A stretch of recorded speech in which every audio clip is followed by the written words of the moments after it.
What is up, everybody, including Mr. Butler? Welcome back to the worst possible podcast. Today we'll be discussing integration and application of pretty much cognitive growth, I guess. I think that's a good way to put it. I don't know how to describe what we're learning in psychology, but it relates a lot to children growing and growth and yeah. So That's pretty much it, you know? yeah, it'll be short. Also, just really quick to mention, all of the podcasts from now on will be shorter than the original Less ones. tomfoolery, basically. Yeah, because we kind of did a whole lot of tomfoolery, and our psychology teacher got mad did at not us. appreciate that because he has to dig through the whole assignment and find the parts where we actually did do the work. So it'll be a lot more psychology based. There'll be probably a 15-minute intermission where we yap about random stuff. And yeah, that's it. So instead of doing the wheel, because that wastes a lot of time, what do we want to do here? I'm going to leave you two guys to choose which of these topics right here. I think we just go into explaining the bare minimum, just the most bare explanation of what we're even going to be talking about today. You just kind of briefed on the part where we're talking about, I don't remember what psychologist even made this. Okay. But so where we do how at each categories the actual and topics. The actual topics that we are going to be discussing are all under the category of development and learning, which is what we're learning in psychology. So basically what that is the median or average age that a person would learn or decide Gibson. something in their life. You know what just came up on my screen? Zootopia. Someone's playing PGA Tour.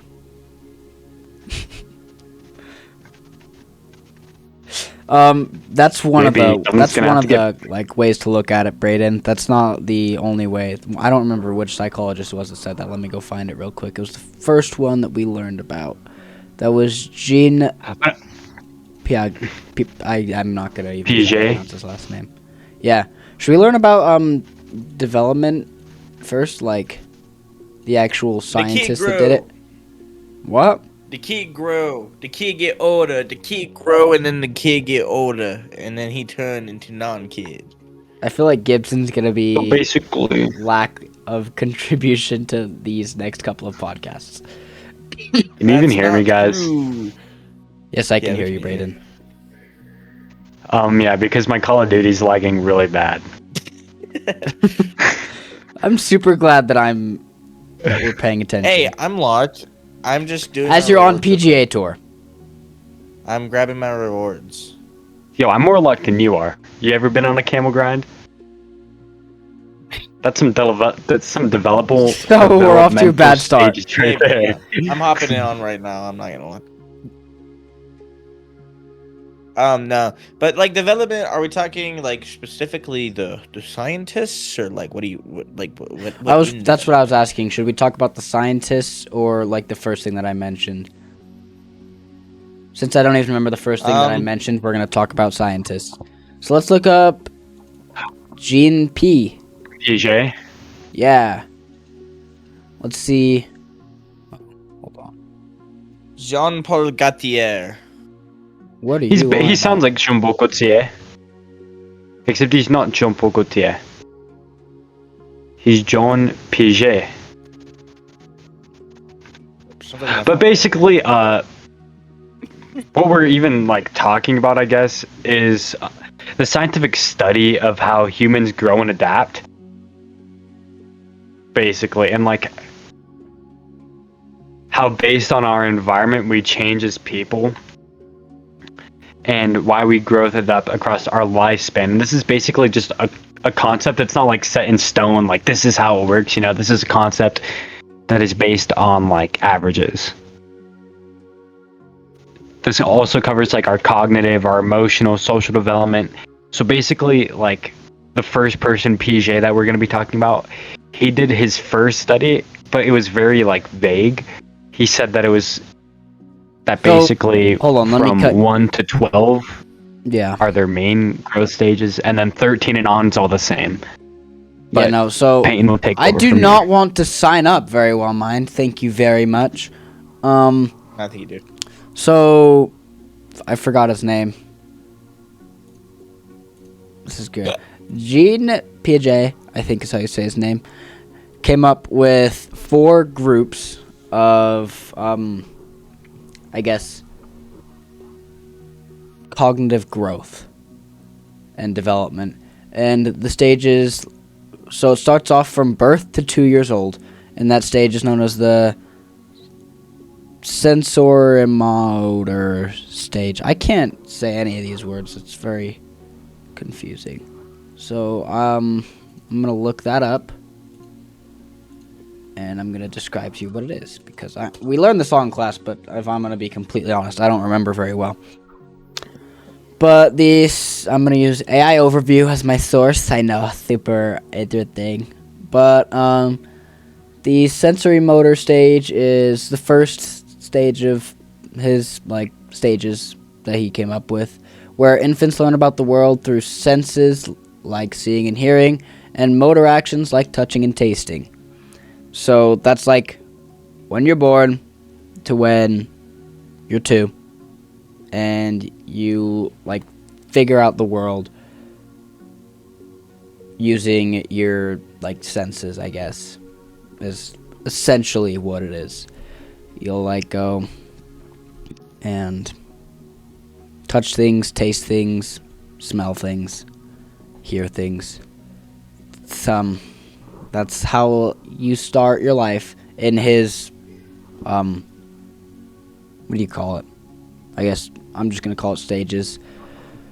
The second stage is pre-operational stage, which is from 2 to 7. So I consider that starting to become a kid. Yeah, that's basically just growing and learning things. This is kind of before the stage where you've gained personal awareness, I guess. You're just I can learning see things. that. You're a kid. You don't think too much out of it. However, keep in mind that none of these are come on, webcam, calm down.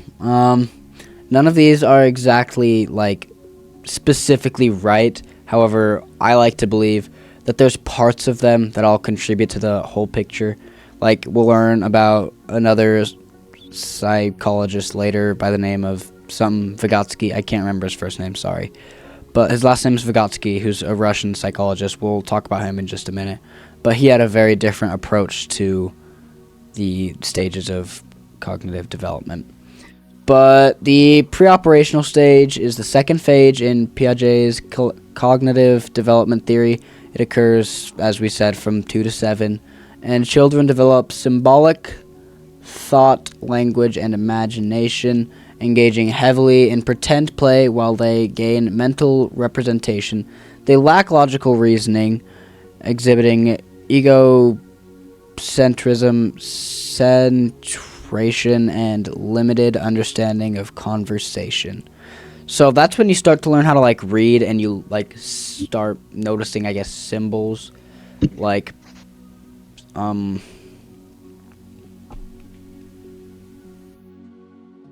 I can't really think of a good example, but I think as a kid maybe you'll notice the McDonald's logo and be like, oh, food. Kind of similar to conditioning and such. But I think that yeah, you're starting to learn how to read. Obviously, that's so I went to preschool when I was 4, and then 7 I was in 1st and 2nd grade. I think, I don't remember. But that's when I learned to read. I think symbols, a good representation of that is math. The equal sign means equals. The plus sign means addition and such. So there's that. That's the second stage out of 4. The fourth stage is concrete operational stage, which happens from when you're 7 to 11. 7-11. That was so funny. Dying.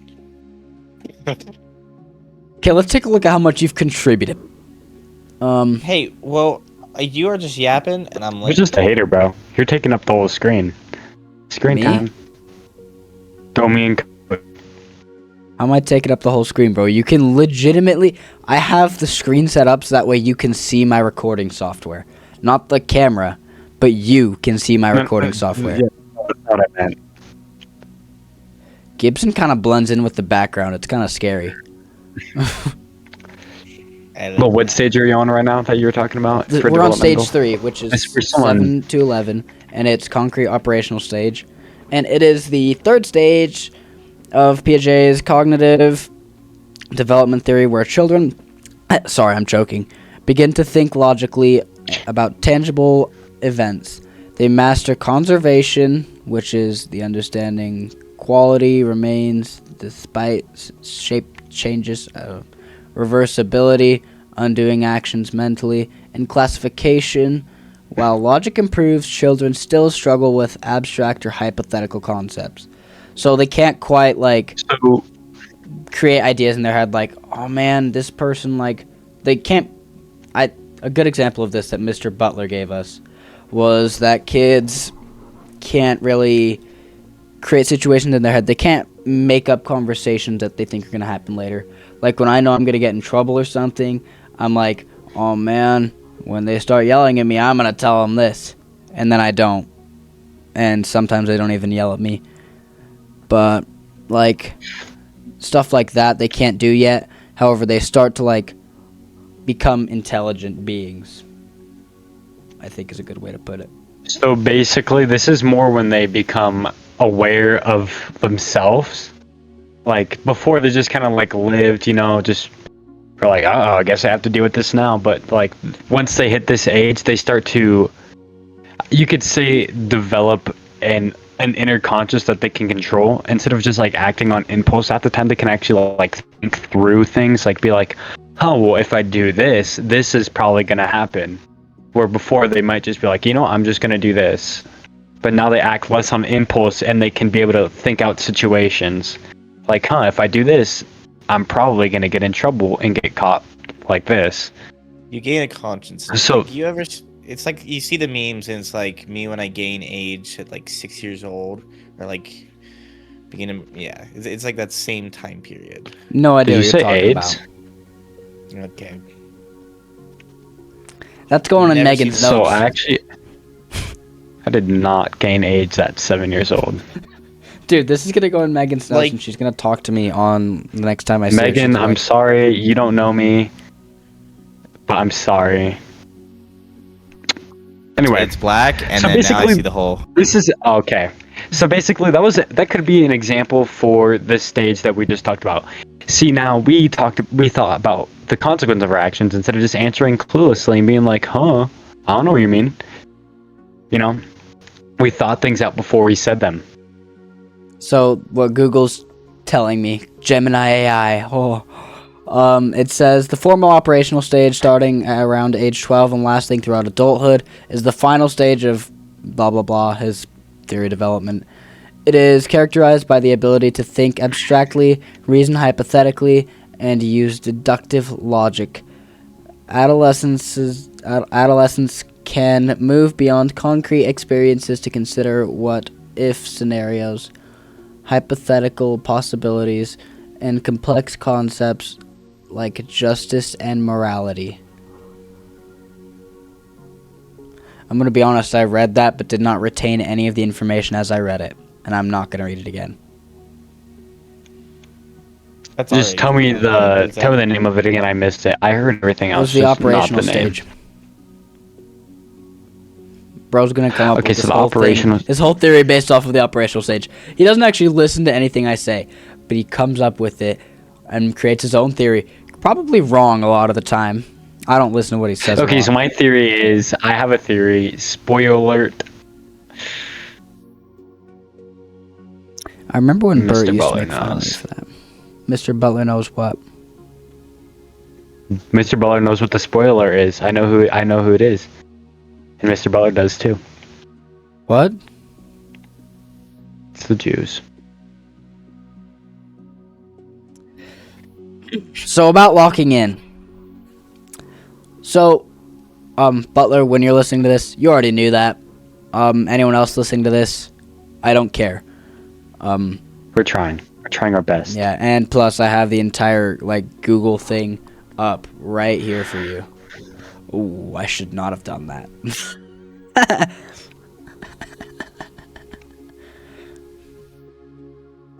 But I have it all up. It's right here for you to see. Okay, so what's the next stage after operational? I just got shocked by my mouse pad. That's the last stage. It's from 12 to adulthood. Oh, so this is basically when you become your own person, like Nope. Mm-mm. It's just Isn't this not the stage? No, when you're thinking of a kind of different. branch You're off. thinking of a different psychologist. Oh, you're right. I'm thinking of Lev Vygotsky, right? Yeah. Now, Lev speaking of Vygotsky. Vygotsky, Russian man. The Goonie.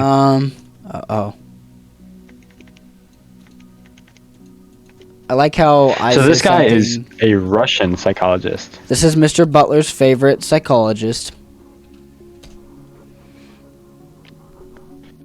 Factual statement. We're gonna go to Simply Psychology. So, And isn't this the guy that did all the way up until your 70s? Right? no, I think that was Eric Erickson. W name. Yeah, can't you just believe his I mean, what his parents must have been doing some psychological experiment on him. So wait, you naming him weren't Eric thinking Erickson. of Vygotsky when you said that. That you're thinking of Eric Erickson. Vygotsky was the one that Mr. Butler had us do the really weird decoding thing for. He put up a word and he didn't give us any. I do not and it was want to basically sign into saying Very that Well Mind. if we're given failures, that it's easier for us to learn things after We we learn fail. it. Not necessarily easier, but we comprehend it better. It sticks with us. We keep the knowledge.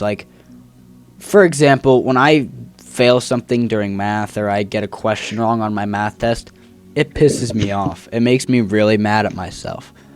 But then when I get the opportunity to correct that mistake, I'm like, woohoo, I did it. I've corrected my mistake. I am smart now. That's kind of what Mr. Butler did with his experiment. So for context, he put up a scrambled sentence on the board. Did not give any context, said, see if you can decode this.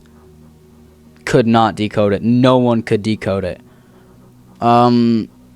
Then he gave us a little more instruction. I don't remember what the next instruction was. Oh, wait, no. He told us to work with our partners around us. Before that. What? Hold on. Shh. Quiet. Don't spoil it. The next little instruction was to work with people around us, because originally we had to work by ourselves and we couldn't use anyone. I got nothing down. I had no idea what was going on. Gibson had an idea. It was wrong. He did the alphabet in reverse. I don't know what Braden did. What did you do?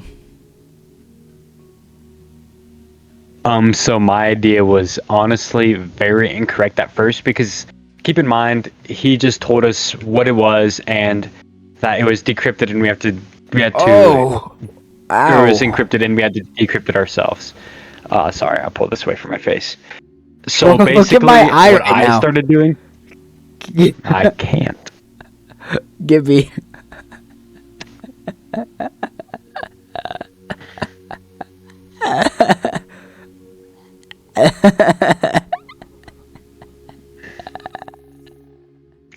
Did you screenshot that? Okay, but anyway, back to the subject of. I'll just keep going. Anyway, so we were given this by, and it was supposed to be doing Lev Vygotsky, and we were given this decryption or this encrypted thing that we had to decrypt.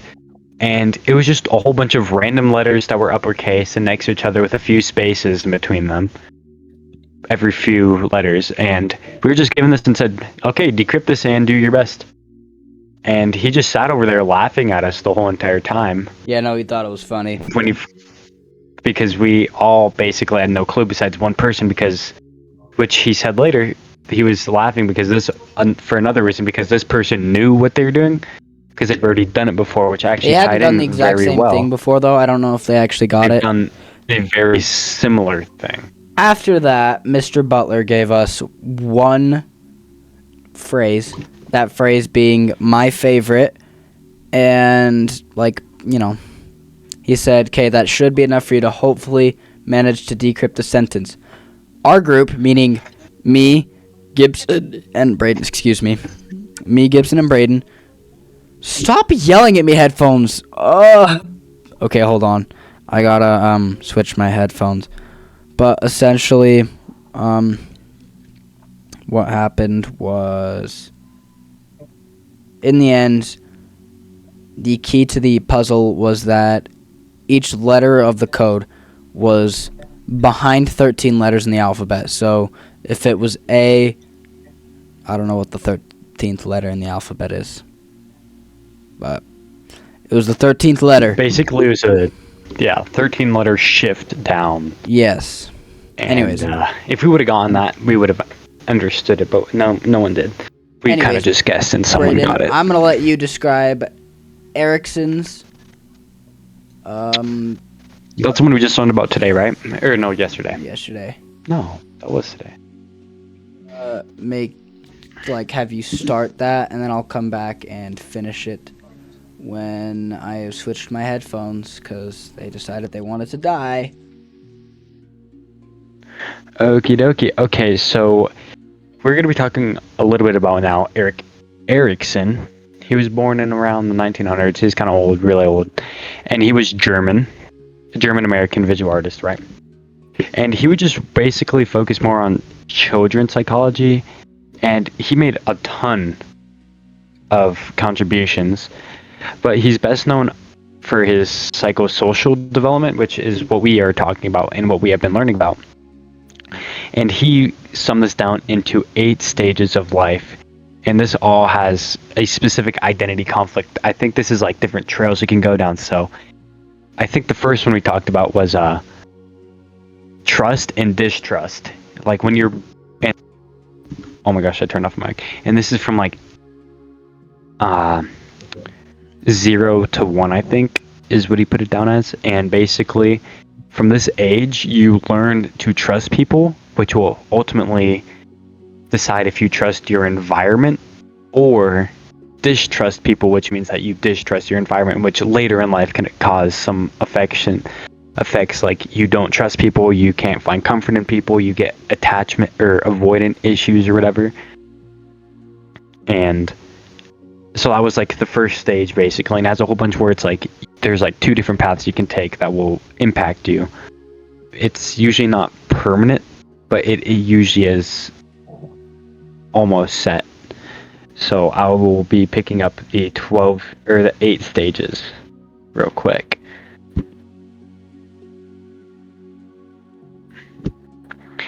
So here were his stages. Yes, so from 0, I was correct. The first stage is infancy, and this is from 0 to 1. And the conflict is trust, mistrust, so I already talked about that. And then his very next stage was from 1 to 3 years, so your early childhood, you know. And the conflict here is autonomy.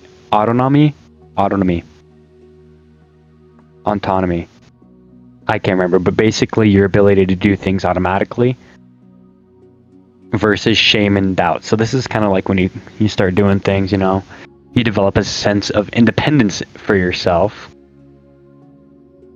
in many tasks, and then you kind of do it automatically and you get really good at it.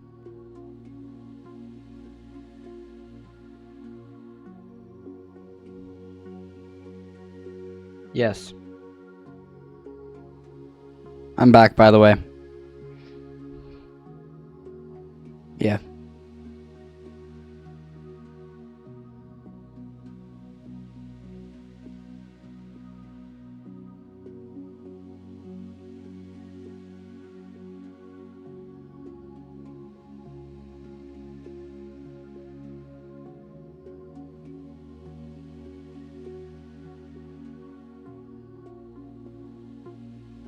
So when you say that, do you mean like sports?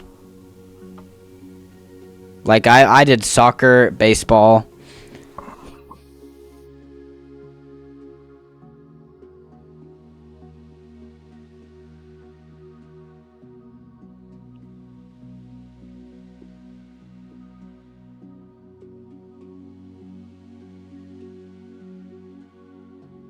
Glorious purpose.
Yeah, no, when you're not the best, the I guess major question is how can I be good?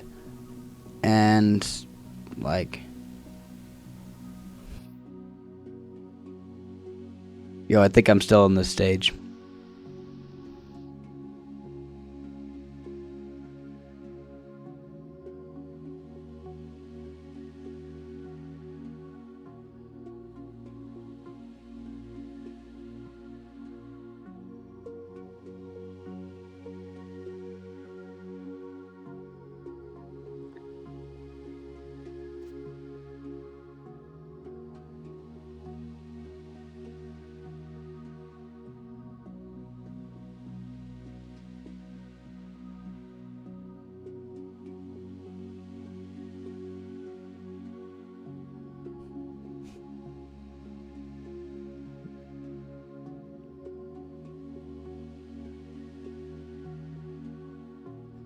You figure out if you're an anti-Semitic?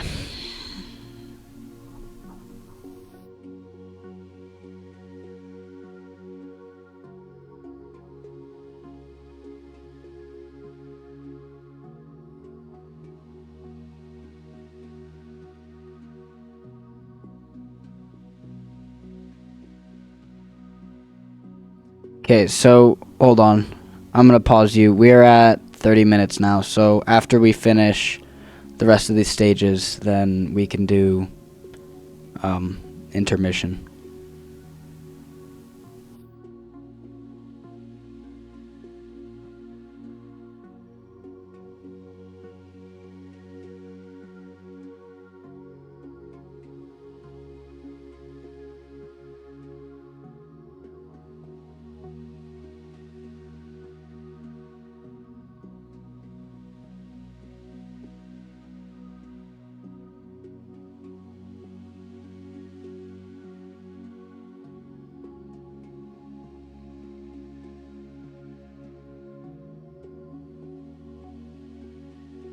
This is where Mr. Butler is. It's actually 18 to 40. But you know, potato, potato. Yeah, he's not that old at all.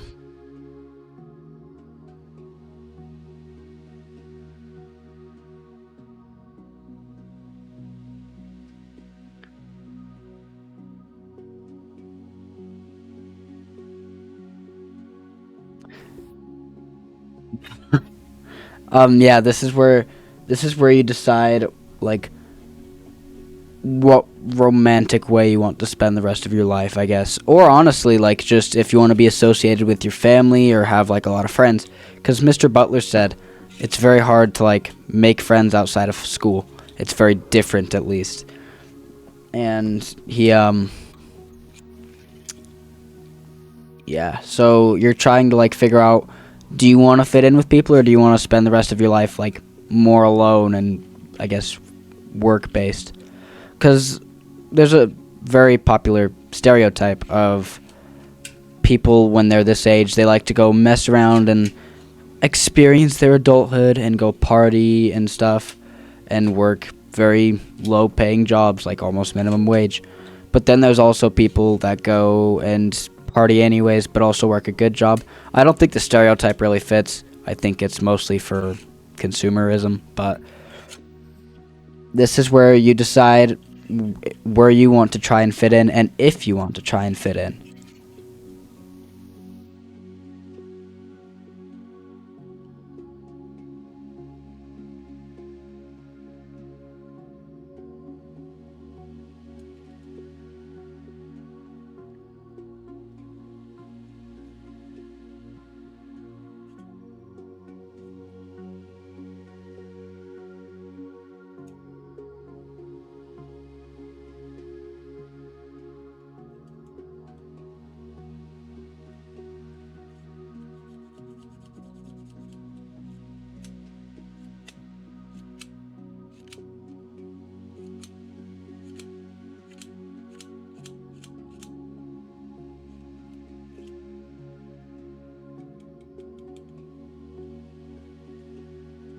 Yes, so this is also an example of, like, it's a really good general statement. Like, it definitely hits the general public. However, there's examples where this would not work. For example, I guess high school sweethearts, I don't think would fall under the intimacy versus isolation stage, because they never really have that issue, because they've been with each other since high school, obviously.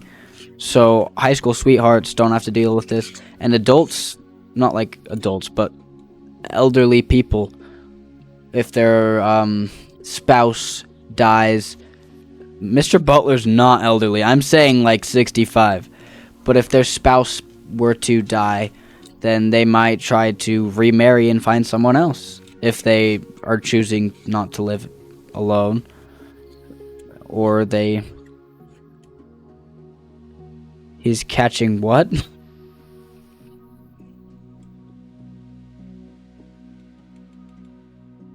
Dang. His roommate's also catching strays because his roommate destroyed his tent.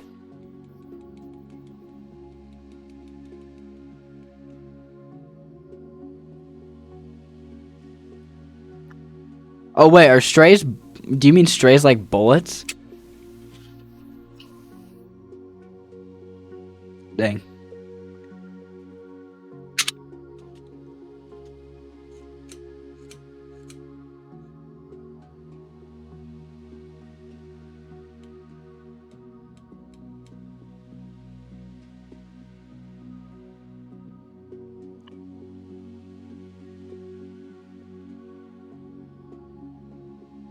W Pez dispenser.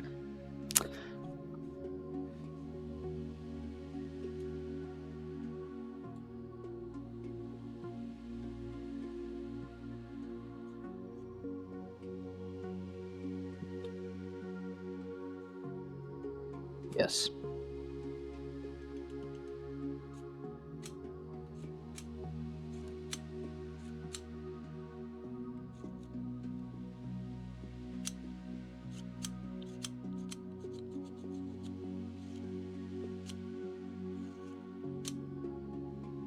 Dude, 40 is not that old. The stage 7, so what we talked about in class was this stage is mostly where you figure out what is it you want to do with your life. Like, you either build a career or you don't. You figure out what works and what doesn't.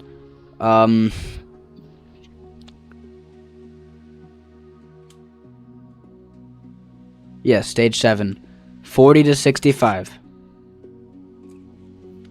or not?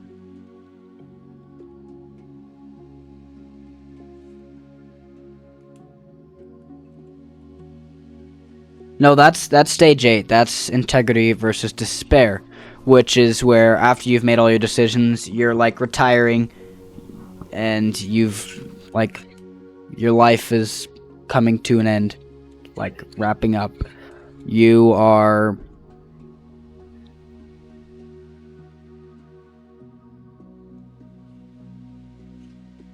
Yes, it is midlife crisis as well, but anyways, shut up.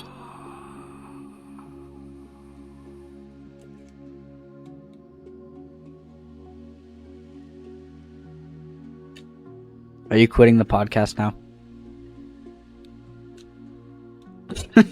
Anyways, sorry, I wasn't trying to like be mean. Oh dang, whoa.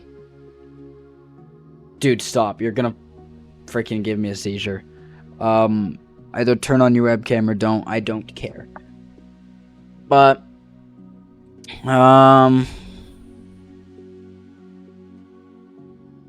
please turn back on your webcam, actually. That would make editing a lot easier for me. Awesome. Okay, so integrity versus despair is after you've finished your career, you're retiring. It's mostly where you're facing the consequences, whether they're good or bad, of your life. Like, whether or not you have a good retirement, whether or not you even have a retirement. And it's where you're either living with, like, happy that you lived the life the way you did, or you're in despair and you are unhappy with the way you've lived your life. Like, oh man, I didn't do all I wanted to do, and I'm depressed because of it. And, like, that pretty much sums up Erikson's stages of development, I think. I think we hit at least almost everything. I can't think of anything we missed, but we probably missed something.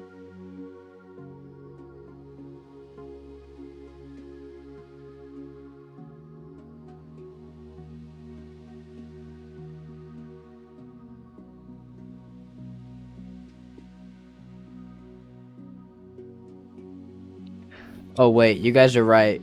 I did mess up. Stage 7. So, stage 6, we did forget to mention that that's where you build your career. Hey, I'm admitting fault. You don't... Hey, I'm admitting fault. Accept my apology or don't. I don't care. Anyways. I'm not gonna say that. But stage 6 is both, like, deciding whether or not you want to live alone or not, as well as building your career and deciding what you want to do. Stage 7 is midlife crisis, wondering, is this really what I want to do? And either changing or staying and realizing, oh, it's not that bad. But that sums it up. And then after that, you have your, is that what I wanted to do? And you'll either be really happy with what you did or really unhappy with what you did. And that is it.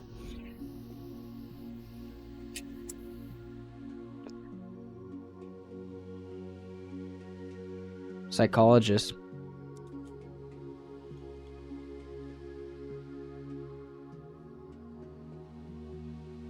They all relate to growth.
I'm a furry.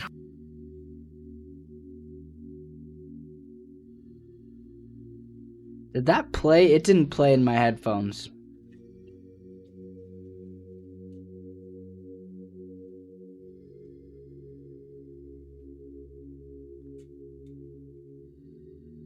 By the way, I'm editing the part where we got off topic. Specifically that part. Yeah, that's what I meant. Anyways, May's mother, if you're watching, I hope that was more bearable for you. If you made it to 40 minutes and didn't leave at 25, I hope that was you learned more psychology there rather than learning about furry porn and Call of Duty. Yep. Yeah. What part?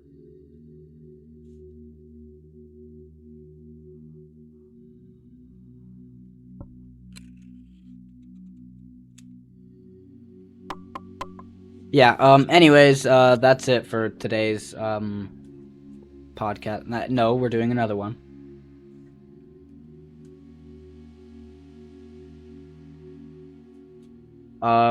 Gibson contributed a lot. He was very, very good.